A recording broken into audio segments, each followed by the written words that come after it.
Hi, everyone, and welcome back. We are joined today by Professor Jeffrey Sachs to discuss some of the, let's call it flimsy, justifications for pursuing this regime change in Venezuela. So thank you very much for coming on. It's a pleasure. Well, the U.S. efforts to topple the government in Venezuela, well, they're hardly new, and they're not unique to Trump either. How do you assess this history of regime change plans in Venezuela? Well, I think it's good to start with the point that regime change is a core tool, if I could put it that way, of U.S. foreign policy. So the idea of the U.S. that when it doesn't like a government in power, it acts to change that government, to get it thrown out in a coup or in a war or because of turmoil or a leader fleeing. This is standard U.S. foreign policy. It's happened dozens and dozens of times.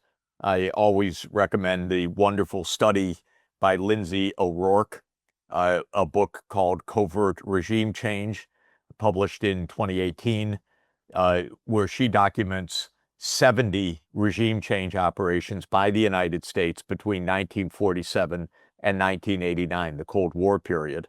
And 64 of those are so-called covert operations, meaning that the U.S. hand is obvious to observers, but that it's denied.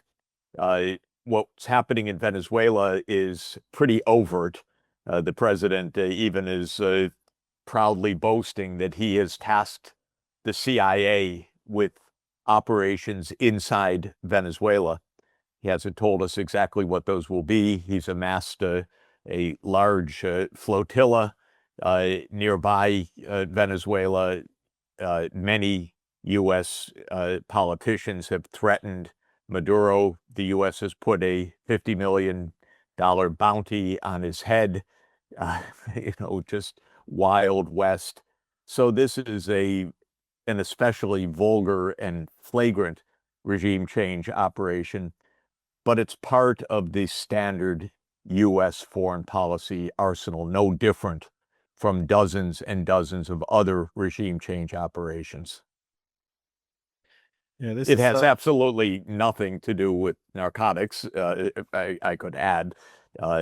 And one can know that in an almost hilarious but tragicomic way.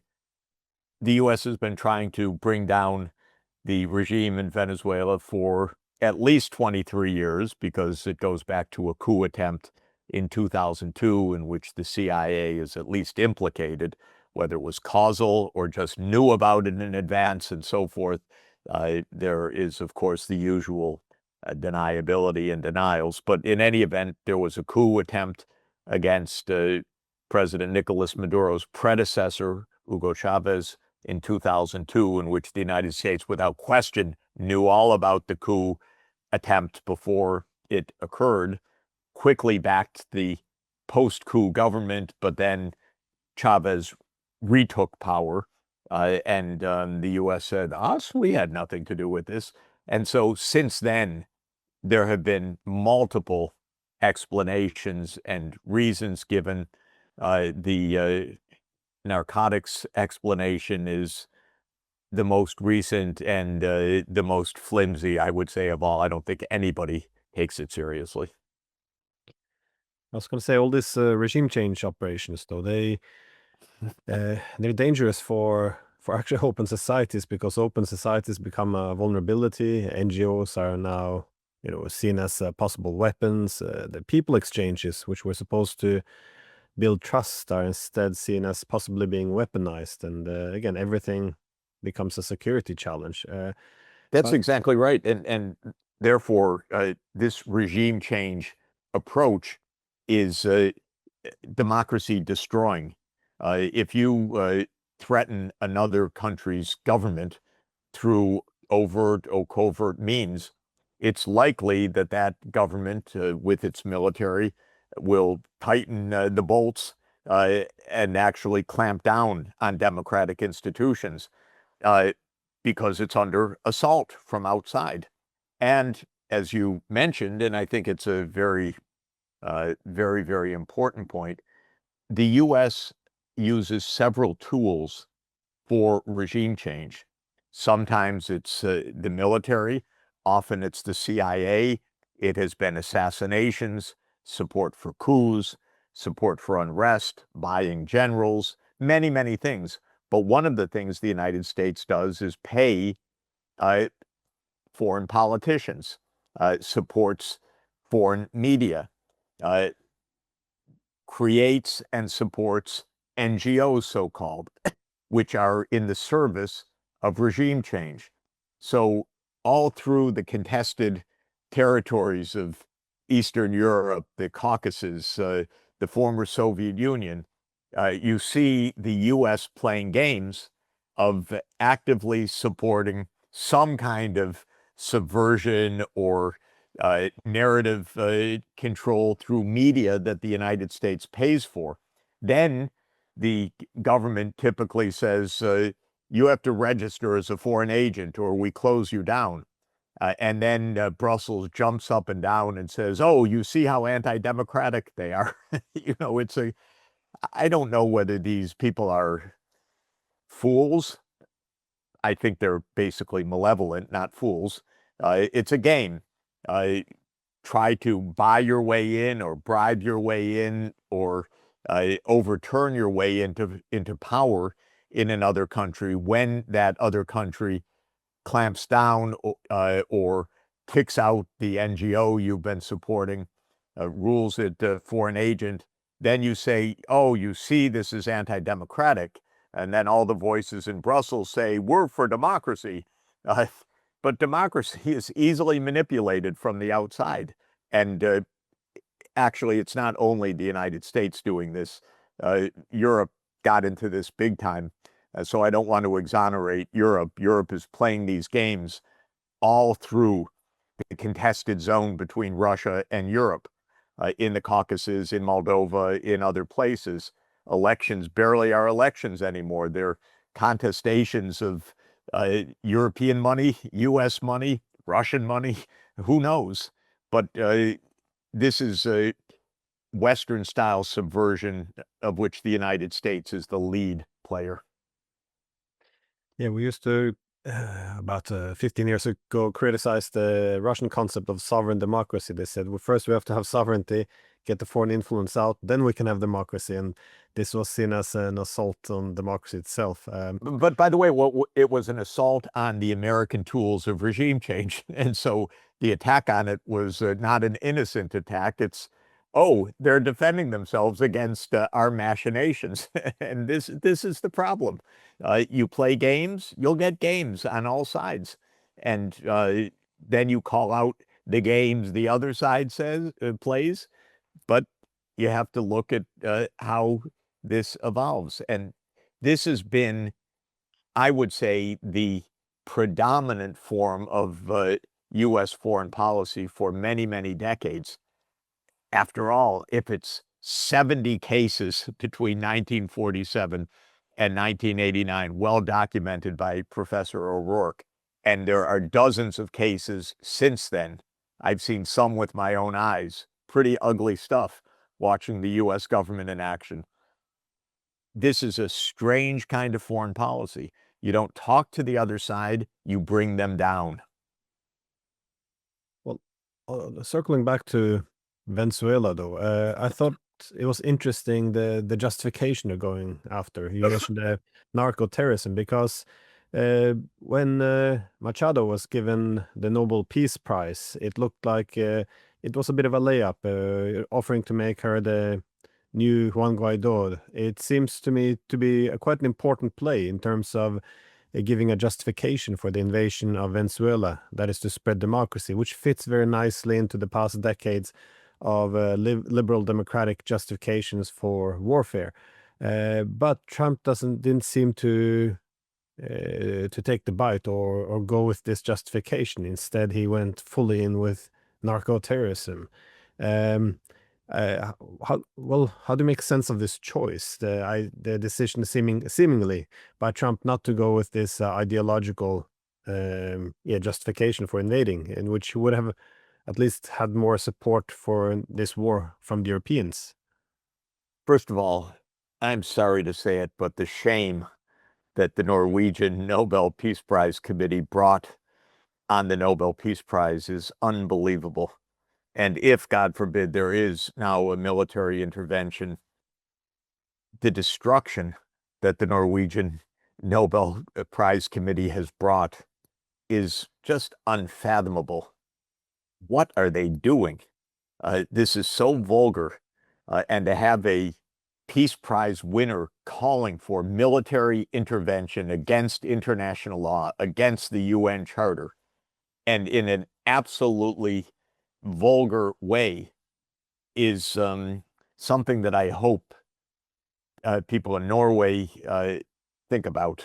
Honestly, we're all dismayed by this. It's not the first time the Peace Prize has been given in an absolutely abusive way, so I don't want to be shocked that there's gambling going on, to use the Casablanca line, but the truth is this was one of the most egregious awards in modern times. Shocking and clearly timed to promote a regime change operation. So terrible. Okay, let's hope that that doesn't actually ensue. In terms of explanations, I think one thing should be stated kind of methodologically. Foreign policy, in my view and experience, is a coalition of interests. So there's rarely one motivation, and there's rarely one narrative. What are the motivations in the case of Venezuela, since the U.S. government has been at this for more than 20 years, and pretty actively so? And it involves at least George Bush Jr., Obama, who put on sanctions during his term in office, Trump 1, Biden, and Trump 2. So this is all the presidents. This is a deep state foreign policy, not simply something that Trump has dreamt up on his own. It's a CIA operation, which is core to the deep state, and it goes back more than 20 years. So why Venezuela? Many reasons. One is that it's a leftist regime. The United States has opposed leftist regimes in the Western Hemisphere for a century, basically ever since Theodore Roosevelt declared the U.S. right to go, I was going to use a vulgarity, but I won't, to go and intervene and overthrow governments at the U.S. will, which is the so-called Theodore Roosevelt corollary to the Monroe Doctrine. Ever since that, the United States has actively overthrown even reformist governments, not wild, crazy governments, just reformist governments, like Arbenz in Guatemala in 1954. You utter land reform, the U.S. is against you. In Guyana, the United States overthrew a government, unfortunately, during President Kennedy's first year in office in 1961, a move that Arthur Schlesinger Jr. later apologized for 30 years later. Leftist governments, especially with Fidel Castro onward, have been the target of overthrow. And Hugo Chavez was a leftist and a nationalist, and actually, in fact, I would say a pan Latin Americanist, even better than saying a nationalist, but he resisted American hegemony in the Western Hemisphere, and therefore he was a target, and he was a target of the coup. Second motivation, oil, without question. It has come to the U.S. notice many decades ago, in fact, a century ago. Venezuela is home to a lot of oil, and that oil has been typically owned and operated by the United States up until the nationalization of the oil industry in the 1970s. But ever since that nationalization under a national oil company called PDVSA, the U.S. has pushed that it should be partners or should develop new oil fields. And a massive oil field that by most accounts gives Venezuela the title of the world's largest proved reserves in the world, even bigger than Saudi Arabia, is the so-called Orinoco Belt heavy crude. And since the 1990s, the United States has wanted a big piece of that. And for a while, ExxonMobil and Chevron were getting contracts and concessions.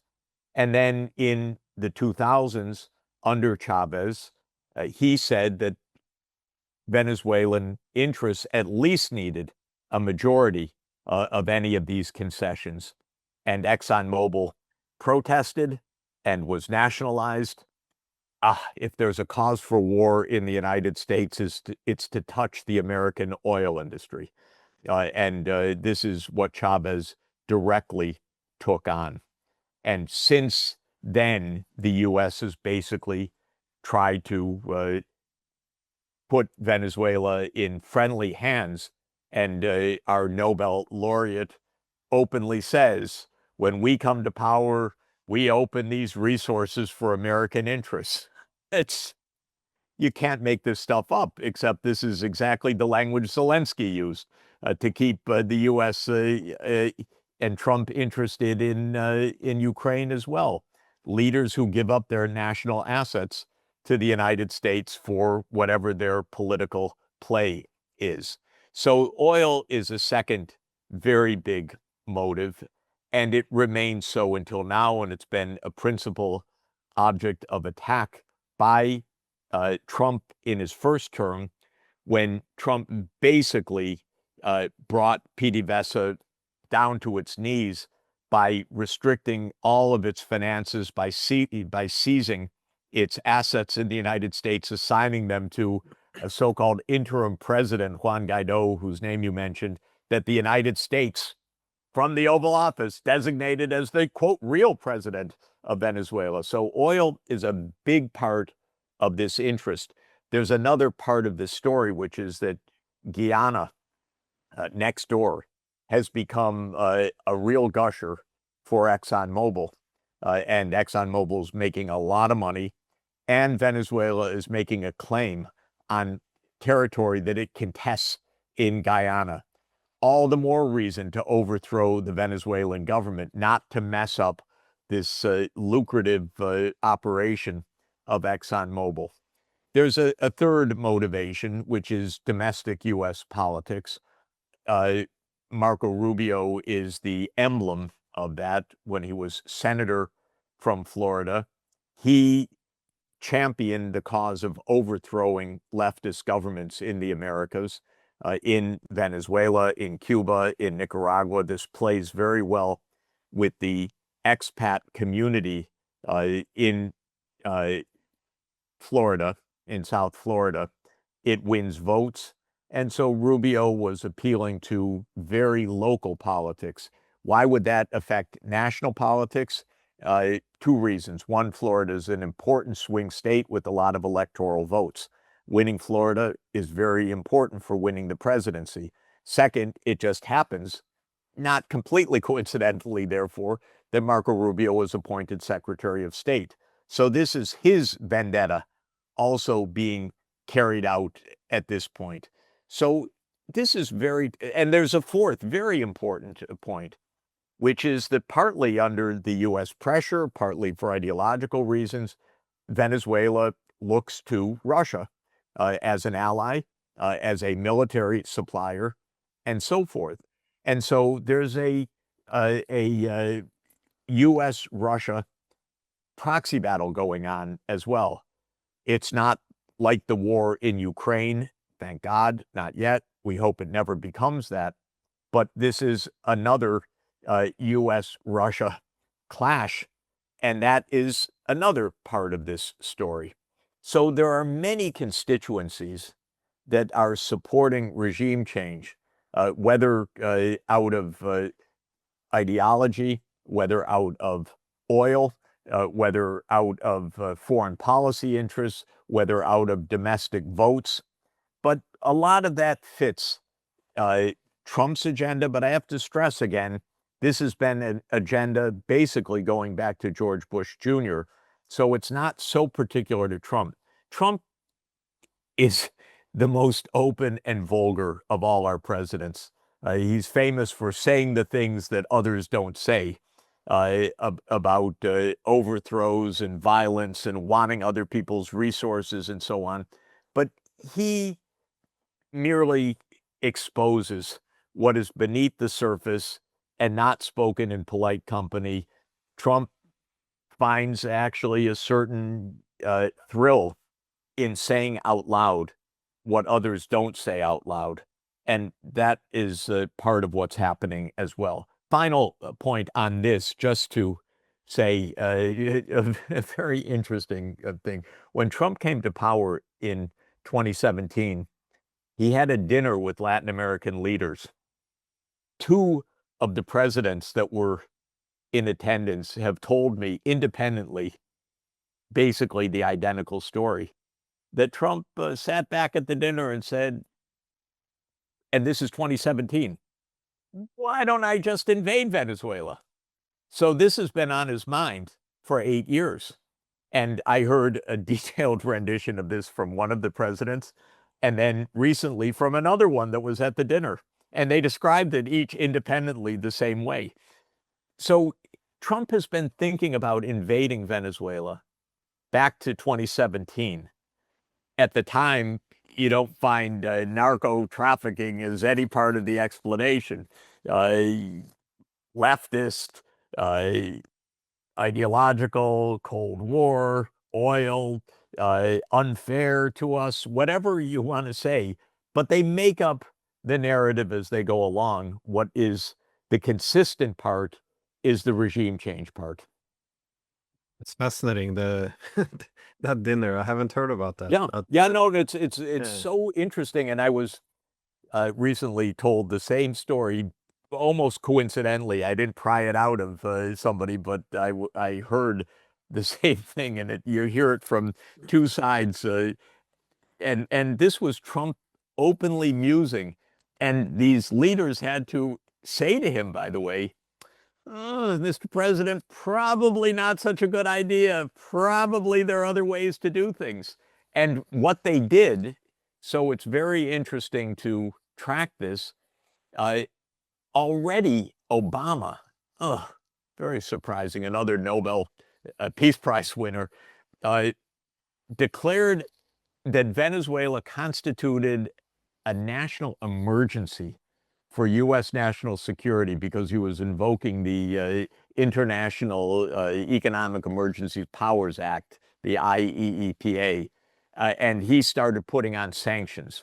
And then Trump came in and built on that a comprehensive sanctions regime that took a declining oil production and crushed it because PDVSA could not get parts, it couldn't finance any operations, it couldn't sell to the United States, which was the main market.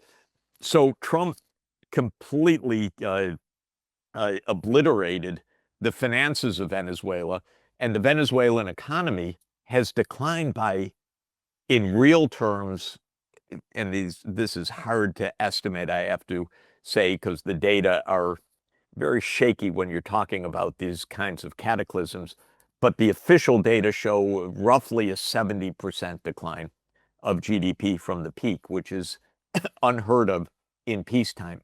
The U.S. has been out to destroy the economy for years. The internal actions of the regime did a lot of damage too.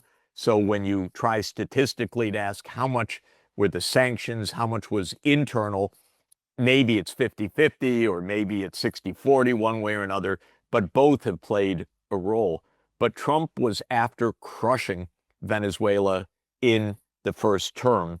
And then, as we've mentioned in passing a couple of times, suddenly when the sanctions didn't lead to the overthrow of the regime, the United States just announced we pick a politician.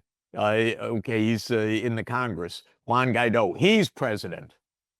Okay, this is very interesting approach that you get to declare the president of another country from the Oval Office of the United States. They tried that. By the way, a number of Latin American countries allied with the United States quickly recognized Guaido. Some European countries did also. All pretty shameless because it's kind of an absurdity and a tragedy in a world struggling to have international law that you have the president of the empire, the United States, declaring who's the president of the other country. And they tried that gambit. It also didn't work. And now we're back to the amassing of a large flotilla outside of Caracas, threats of military action, and the president chortling about tasking the CIA with covert operations inside Venezuela. Just quickly on the Nobel Peace Prize, though, it does seem that the Nobel Peace Prize made it, all the committee made it clear that they consider democracy to be an important component for peace. But at the same time, over the past 30 years, they're also, across the political West, make the point that military intervention is also a delivery mechanism for democracy. So essentially, we already have now 30 plus years of embracing this idea that war is peace, that if we bring in the military delivers democracy, democracy delivers peace. So in this sense, Machado seems like a reasonable candidate. But in terms of your last motivation, though, just my last question was, to what extent do you think it fits into the U.S. adjusting to multipolarity? Because there's many new centers of power, and the U.S. has to make more priorities. It seems, of course, with Europeans, Europe is being deprioritized, more about extracting the assets often of the Europeans, make them take over some of the responsibilities. China, of course, has to be competed more against as more fiercely, given that it's the main rival. But in terms of what to expect in the Western Hemisphere, you mentioned that the U.S. is worried not just about that the Venezuelans are working too closely with China and Russia. Do you expect the U.S. to impose more discipline on the Western Hemisphere in terms of making sure that in the multipolar world, these are the exclusive territories of the United States? So this is a absolutely core issue, which is that the United States meddles in Russia's near neighborhood, and Ukraine and the Ukraine war is a direct result of that meddling. CIA meddling, obviously, but more than that, directly the attempt to expand U.S. military bases to Ukraine under the NATO umbrella caused the war in Ukraine. The United States meddles in East Asia and builds its military all around China, and actually for dozens and dozens of years has invoked a so-called first island chain approach, trying to limit China's access to the Blue Ocean, to the Pacific, through a chain of U.S. Military dominance along the islands of Japan, Taiwan, Philippines, Guam. And the United States, at the same time, as hegemon of the Western Hemisphere, has declared since 1823, the Monroe Doctrine, no other power should come into our neighborhood. So the United States definitely does not follow the golden rule. Do to others what you would do to them, and do not do to others what you do not want done to you. The U.S. says Russia and China must not be in Cuba or in Venezuela, but we reserve the right to be in Ukraine or any neighborhood of Russia or China more broadly. This leads to conflict, obviously. It leads to war. And most dangerously, it leads to great power war. We have a great power war between the U.S. and Russia in Ukraine. It's not only a proxy war, it's actually a direct war to some extent. Thank God it hasn't escalated to a full direct war, which would devastate humanity, but it's very dangerous. What to do about this? I have an approach which I am promoting, which I call spheres of security. And I distinguish spheres of security from spheres of influence. The old idea, and it's a well-discussed idea in politics and political science and international relations, is that big powers have their spheres of influence, that Venezuela and Cuba are part of America's spheres of influence. They can behave towards those countries as hegemons, and other big powers should stay away, and that is how the world should be divided. So Ukraine is under the Russian umbrella, and the countries of East Asia are under the Chinese sphere of influence, and the countries of the Western Hemisphere are under the American sphere of influence, meaning they can meddle and the other big powers should not. And the idea of spheres of influence, actually going back to a famous discussion also of Churchill and Stalin in how Eastern Europe would be divvied up after World War II, is that this at least keeps the big powers away from each other. I'm trying to propound a different idea, and that is not that the United States has any right to meddle in the internal affairs of Venezuela or Cuba or any other place, or that Russia can meddle in the internal affairs of Ukraine, but that the major powers should recognize not to put their militaries near each other, because that leads to a potential disastrous war between the major powers. So my view is that the United States should not try to expand NATO to Ukraine or Georgia, because those are causes belli. That's cause of war, of the wars we're fighting. I don't like Venezuela being armed up by Russia, because that is a cause of war from the U.S. point of view. So I would like the great powers to say, the United States to say to the Russian government, look, we stop NATO enlargement. This was a terrible idea. We leave you without the U.S. military on your neighborhood, because that's your sphere of security. We don't want you arming Venezuela in the same way. We don't want you establishing military outposts in Venezuela or the Western Hemisphere in the same way. But in addition to recognizing these mutual spheres of security, we also recognize the UN Charter and what Franklin Roosevelt called a good neighbor policy. Because Roosevelt, when he came into office in 1933, repudiated the Roosevelt corollary of his sixth cousin, Theodore Roosevelt, who had been president in the early years of the century.